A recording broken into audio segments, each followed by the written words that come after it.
The silence before sound. They hauled her through the doors to the height of a lighthouse, iron and slate, groaning like old bones. Cold air pressed in, tasting of rain that never fell.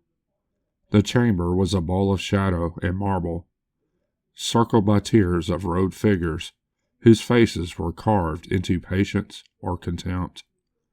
The doll in the center held a single pedestal of white stone, and resting atop it, a tuning fork the color of winter lighting. She tripped on the final stair and caught herself against the lip of the doll. The fort did not move. It didn't need to. Its hum unfurled without a hand touching it. Soft at first, like the kind of sound you feel behind your eyes before you realize you're hearing it. The air trembled. The glass lanterns threaded along the walls quivered.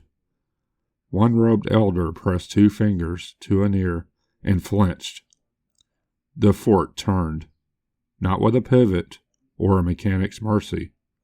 It floated a whisper off its cradle and tipped toward her as if sniffing out a secret. The hum deepened until it felt like standing inside a bell. The circle of elders took in breath at once. It sounded like a tide. "No," she said, because the word was easier than whatever they expected. "No, you've made a mistake." "You're certain of that?" a voice asked, dry as ash. "The fork isn't, child." "I can't sing," she said, throat raw from cold and fear. "I'm tone deaf." A titter of laughter moved through the chamber. Somewhere in the stacked tiers, someone murdered. Prophecy finds terrible disguises. Another, "Is this the best the storm could send?" She wrapped her arms around herself and watched the fort quiver toward her again, insistent as an accusing finger.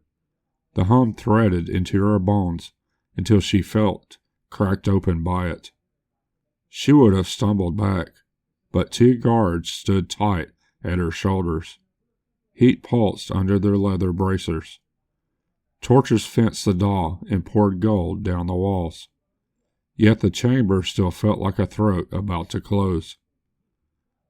He stepped from the curve of elite shadows as if he'd been cut out of the flame itself. No titles was spoken for him. The room didn't need one. The attention of the court tightened, the way air tightens before a strike.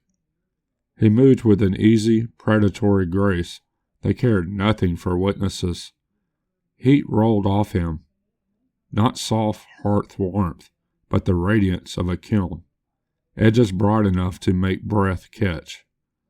Dark leather bound his forearms, cross-hatched with scorch marks, and when he came near, she could smell ember and spice and a metallic sweetness, like rain on iron roofs. His gaze flicked to the fort, then to her. He didn't smile. He didn't need to. "She denies it," one of the elders said. "She says she cannot hear." He studied her as if she were an instrument left in the sun too long. Then he stepped onto the doll, and the air tilting around him shifted again. The torches drawn slightly toward his body, like flowers toward daylight. "Tone deaf," he said, voice low, textured with something that made the small hairs along her arms stand upright. "Interesting." "It's not interesting," she said, though it came out thin. "It's true." He stopped close enough that she felt the temperature rise. Truth is a fragile thing near power. "Power?" She looked at the fort. "That? Not me." He ignored the fork. His gaze didn't waver from her face, then dropped, deliberate, to her throat. "You don't hear the song," he murmured, the words sinking into the space between her skin and breath, "but it's trapped inside you."